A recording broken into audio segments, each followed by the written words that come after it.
quick history of Jordan. It's the country that I was born in. It's the country that I lived in for 13 years, the first 13 years of my life. It's the first language I speak. My mother tongue is Arabic.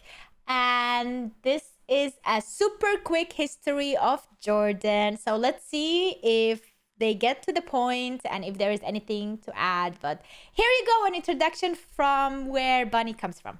Hello everyone and welcome to Mr.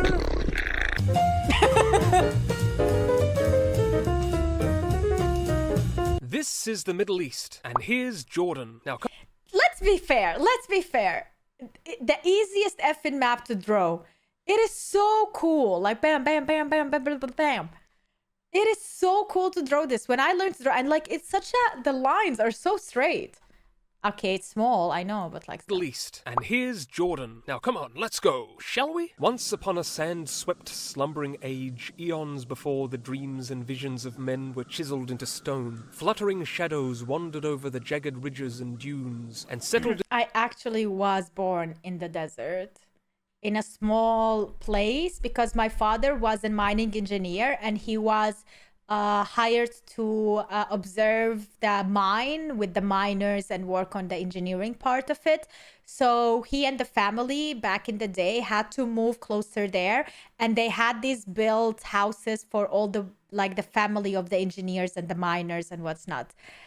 So I was born in a hospital in Amman, in the capital. That's true. But then I was raised the first year or two of my life in that desert, in that place next to the mine. So it's a small baby in the desert. In the land we know as Jordan, named for the famed river, these archaic inhabitants eventually abandoned their hunters' spears and set about structuring themselves into more organized communities, a phenomenon we call civilization. Those ancient Jordanians dwelling at Ain Ghazel fashioned some striking, we might say terrifying... What the fuck?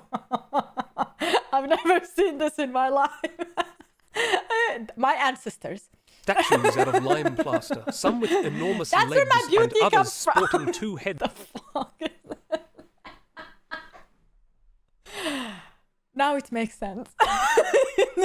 Per torso. The Jordanians of the Bronze Age had a pretty good thing going until nomadic invaders burst in and tore it all down. And then the Egyptians swallowed up the saddened land sometime after 1580 BC. When Egypt packed up and went home, Iron Age Jordan birthed three kingdoms. Hey, up the top was there you Ammon, go. in the middle was Moab, Hey, that's a man. and down south was Edom. All three are mentioned at length in the Hebrew Bible as the perennial enemies of Israel, and war was common. There were links between the rivals, however, stretching beyond the similarities of their languages. For instance, in the Bible, Edom was the home of Esau, the brother of Israel's third patriarch, Jacob, and the Ammonites and Moabites were descended from Lot, the nephew of Abraham, and that's where we get the saying, thanks a lot from. Well, not exactly. But anyway, Moab was also the homeland of Ruth, who has her own book in the Bible, and who was an ancestor of Israel's King David. But blood ties didn't stop the bloodshed. This stele, for instance, dated to about 840 BC, was written by a king of Moab called Mesha, who describes a war with Israel, which the Moabites won. Jordan's days of independence were numbered, however, as various titans took turns taking over the territory. First were the Assyrians, who ruled and exacted tribute for quite some time, before the Babylonians... Oh yeah, by the way, I have Syrian in me blood, like my grandmother was Syrian. Had a go at it, who were followed by the Persians and then the Greeks. Meanwhile, however, southern Jordan had seen an incursion by an Arab people called the Nabateans, who pushed the Edomites into southern Palestine and set about establishing their own kingdom, which was enriched by an extensive network of trade. The Nabateans, who were highly skilled craftsmen and whose kingdom at its height stretched up to Damascus, are today best known for their... Petra, that's in Jordan.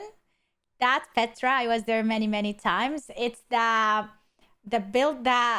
city made from stone, and everything is carved through the mountains. Like nothing was brought, everything was literally just carved, and all the houses and everything are inside the mountains. It is very beautiful. Like inside of it you can see So many colors of stones. It's very, very beautiful. Wondrous capital called Petra, a basin-based, mountain-skirted, rose-tinted city carved out of rock. For centuries it flourished like a flower in the desert due to a crucially clever system of water preservation. And then along came the Romans, whose legions took possession of Jordanian territory in the early 100s AD under Emperor Trajan. The Romans Romaned everything up, and Jordanian Christians built what is perhaps the world's very first church building. As the centuries passed, and Eastern Rome/Byzantium and Persia fought, Jordan was often snatched by one or the other. And then, in the 7th century, in marched the Muslims from Arabia, whose forces under Khalid ibn al-Walid decisively defeated the Byzantines and established Islamic rule under the Rashidun caliphs, who were followed by the Umayyad caliphs, and then the Abbasid caliphs, and then the Fatimid caliphs. Sounds busy, but this all happened over a long time, and poor Jordan was largely neglected by its alternating overlords and slipped into dusty poverty. The next big thing that happened in the land was the arrival of the crusading knights from Europe, who, in wresting control of the Holy Land, also gobbled up much of Jordan, where they built this imposing castle. The Mamluks of Egypt controlled... Dude, like when you think about it, how many civilizations existed and exist and changed throughout history. Jordan for the remainder of the medieval era. And then the Ottoman Turks stepped in and added it to their empire. The Turks would prove unpopular masters, only interested in collecting taxes and not offering anything to aid or improve the once prosperous region. The early 20th century saw Jordanians revolt against Turkish rule, which the Ottomans quelled with characteristic harshness. But just because a rebellion is crushed doesn't mean the underlying anger goes away, and it didn't. The Jordanians eagerly joined the British to fight the Turks in the First World War, in what's called the Arab Revolt. One of the Dude, they look like they didn't have a civilization back then in Jordan. It's like the country, the way it states now, even in World War I, looks like a desert area with just a couple of people, like the Bedouins and whatnot. Lawrence of Arabia was there helping them exactly, like... What is this? Key events took place in Jordan at the Battle of El Aqaba, where the Bedouin leader of the Huwayata tribe... We didn't even have a civilization in World War II. What the hell? Or the Abu Tayyib, alongside the famous Lawrence of Arabia, scored a great victory over the Turks in their... Lawrence of Arabia, did you watch the movie? Yeah, watch the movie, it's cool. Surprise attack on the strategic port. The war ended in Ottoman defeat, but not in the independence the Arabs craved. Rather, British rule followed in what was then called Transjordan, though it was nominally governed by the Emir Abdullah bin Hussein. Tribesmen from present-day Saudi Arabia began raiding and pillaging villages in Transjordan until repelled by the British Air Force in 1924. Full independence was achieved in 1946. Dude. The country actually like became independent and started 1946.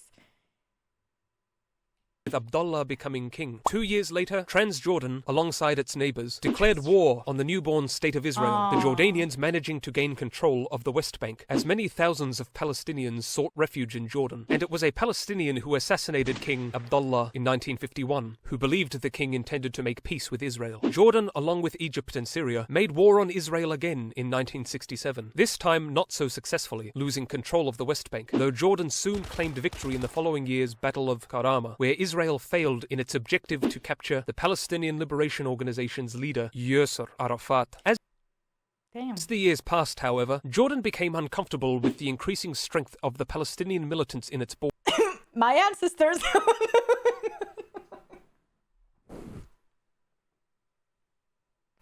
I don't think this video is really a good representation of where I come from. Many of whom wanted to unseat the Jordanian monarchy. So Jordan took action in Black September and in 1971 succeeded in booting the PLO out, who then set up their bases in Lebanon. Believe me, there is still a lot of culture and stuff that has nothing to do with war and yeah. 1994 saw Jordan make peace with Israel. Under Abdullah II, a number of happy reforms... Oh, see this building? At the top of this building? This building is the rounded building. It's a hotel plus like, I don't know, like business stuff. But at the top there is cinema. I watched Harry Potter there and I fell in love with the movie. and fantasy because of the cinema.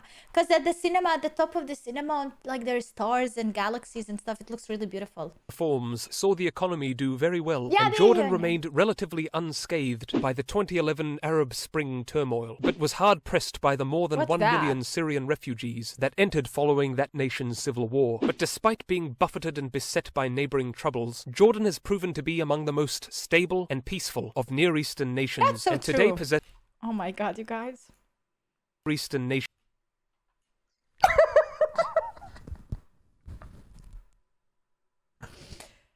This is what I had to wear in school, guys. This green one. This dumb green one. I hated it so much. It was green and then blue, or blue and then green. Yeah.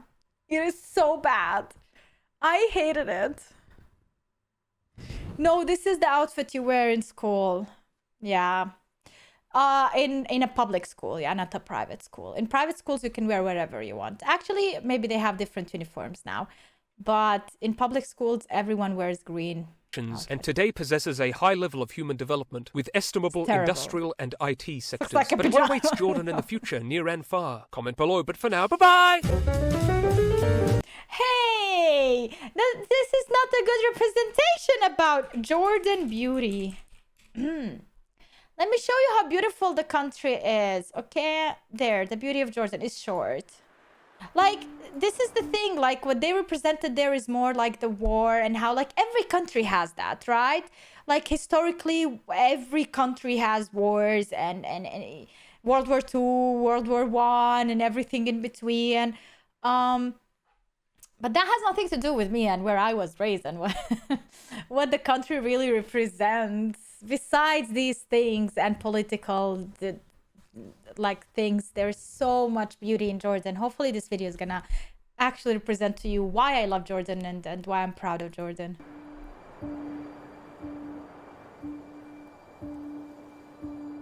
Good night, Batman.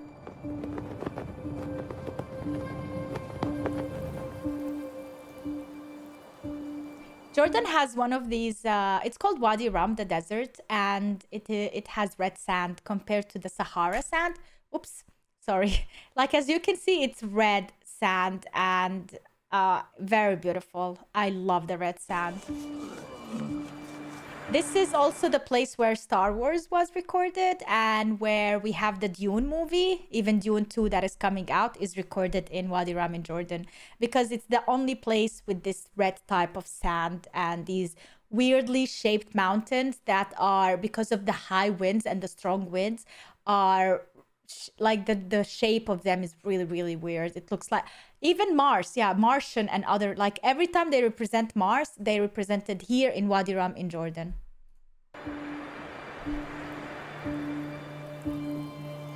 And it's where I was born, in the desert.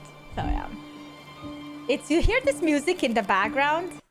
You hear this music, I don't know how to describe it, but every time I'm there, I feel this music in my heart. When I breathe the air, of course, it's really hard to breathe because of the sand and stuff. You almost always have something like a scarf around you and whatnot. But it feels so, I feel so close to home and like in touch with the nature. And I don't know, like it's where I belong. And I don't know how to explain that. I'm really connected to this land. Yeah, really, really connected to it. Look how the shape of the mountains.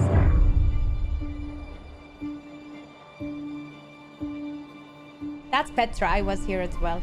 It's close. It's the same route. Like on one side you have Petra and then on the other side you have the desert. I was exactly here, by the way. I remember these mountains. This is the Sikh. The Sikh is the... Basically, Petra is built inside the mountain, and there is a Sikh, which is the road and the only way to enter Petra. There was no exit route. That was the only entrance and exit, which was their strategic way of not getting attacked by others, not getting occupied, because there was just this small road and nobody ever was able to cross it. And it's just two mountains and a small road in between. Like not even the sun can penetrate completely. It's shadowed. It's really cool. At some places. There's the tourists. who don't want to walk. You have to walk a while, yeah. You have to walk a while between the mountains. It's really cool. It's very unique.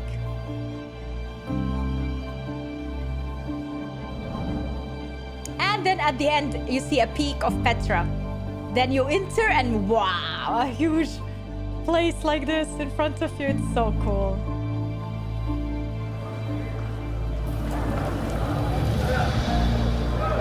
This is at night how they make it more festive.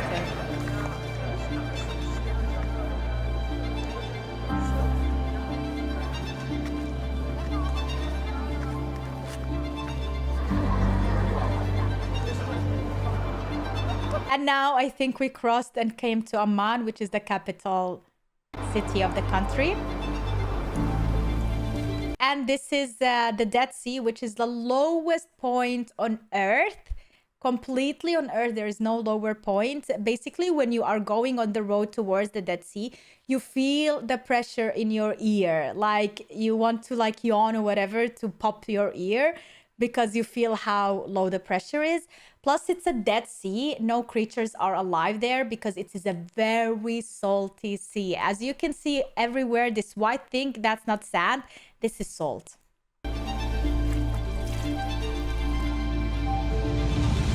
That's the way.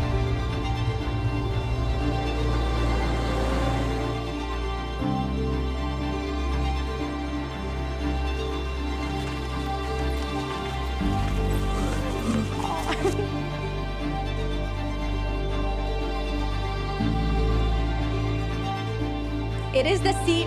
Because the sea is so salty, you cannot really go below it. You always are afloat. You can read a newspaper and lie down. The only negative thing, in my opinion, about it is because it is so salty, if even one drop of salt goes into your eyes, it hurts a lot. And if you have like a scratch or sensitive skin or whatever, like the salt really like it bites you, it hurts. It really hurts. But it's good for you.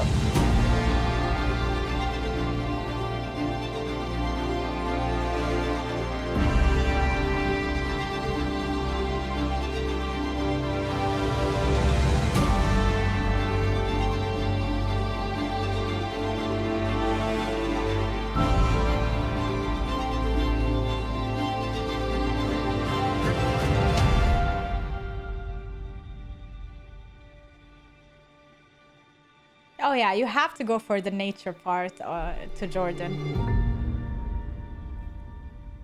It's nowhere like there. Like, it's a country where you see something really special and unique, and that you have to go for the nature there to visit these places. There are many other places. There is Jarash, for example, which is also in the capital of Amman. Let me see, just a tiny short, probably, like I'm gonna skip through it. Or Gerasa is no, like you can see it's all from the Roman Empire, I think, what is left. And is this Roman or Greek? a province under Trajan. Yeah, Roman. It's literally surrounded by the old city or old town of Jordan, of Amman. You have the old town, which more poor people are living there. It's called Jarash, actually, here.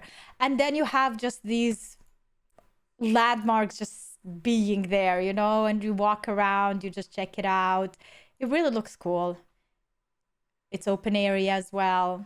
The last time I was here, I was with my father, and I was alone with him there, and we were recording a vlog for my YouTube. Unfortunately, I never put that vlog out, and I probably will never be able to mentally do that because I lost my dad, and that was the last time like I was with him in Jordan. But yeah, I don't want to be sad about it. I never visited Jordan after that. I'm still planning to go, but it's going to be such an emotional trip to go to all of these places and see all of this again. But it is there. It is there where I was born. It is the place where his legacy is as well, where because of him, this is my place, you know, and I will forever be grateful for that and be grateful for the moments that I did have with him.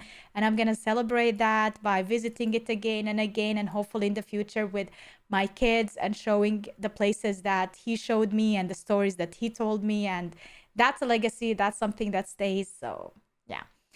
it's very special for me. It's very unique.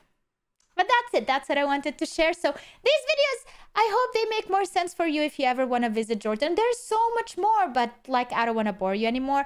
It's more than what history says. Yeah, there is so much culture and so much beauty for tourists nowadays to go and check.